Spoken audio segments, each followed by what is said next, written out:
Ακούστε με, γιατί έχω κάτι να σας πω. Με λένε Κάτια Βρούβα και είμαι γέννημα θρέμα αυτού του τόπου. Ως μαθήτρια της Δευτέρας Λυκείου Καστελείου, είχα τη χαρά να τιμήσω τον τόπο μου με την πρωτιά μου σε 2 πανελλήνιους διαγωνισμούς μαθηματικών. Είμαι μικρή ακόμα για πολιτική, θα μου πείτε. Όταν μεγαλώσω θα καταλάβω. Όχι. Μιλώ τώρα, γιατί όταν μεγαλώσω θα είναι αργά. Σε 2 χρόνια φεύγω για σπουδές. Και κάνω όνειρα, όπως όλοι εμείς οι μικροί. Αγωνιώ όμως και για τον τόπο μου. Πώς θα τον βρω όταν επιστρέψω?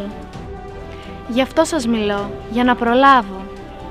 Όταν τελειώσω τις σπουδές μου, θέλω να επιστρέψω εδώ. Να συναντώ τους φίλους μου, να δημιουργήσω, να προσφέρω. Και δεν μιλώ μόνο για μένα, αλλά και για τους περισσότερους νέους του Δήμου μας.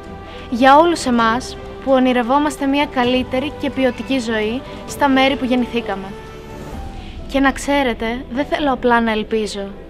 Με τους κατάλληλους ανθρώπους, αυτούς που βλέπουν το μέλλον μας μέσα στα αγνά νεανικά μας μάτια, προσδοκώ αυτό το μέλλον. Το προσδοκώ, δεν το ελπίζω.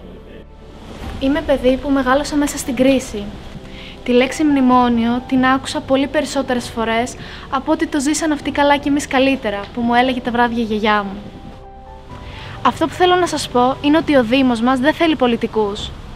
Θέλει ανθρώπους που θυσιάζονται, άξιους, ανιδιοτελείς, που όνειρό τους είναι να αφήσουν παρακαταθήκη το έργο τους και όχι να ικανοποιήσουν το εγώ ενός επαγγελματία πολιτικού. Θέλει ανθρώπους που όταν τους χτυπάς την πόρτα να στην ανοίγουν, να σε ακούν, να σε λογαριάζουν και αν χρειαστεί θα προσφέρουν και από την τσέπη τους. Μπορεί εγώ να μην έχω ακόμα δικαίωμα ψήφου, εσύ όμως που με ακούς έχεις. Κοίτα με λοιπόν στα μάτια ή ακόμα καλύτερα κοίταξε στα μάτια τα παιδιά σου. Κι αν όπως λες οι νέοι είναι το μέλλον αυτού του τόπου, ξέρεις τι πρέπει να κάνεις. Ψηφίζουμε μπροστά μαζί για το Δήμο Μινώα Παιδιάδας. Ψηφίζουμε Μανώλη Φραγκάκη.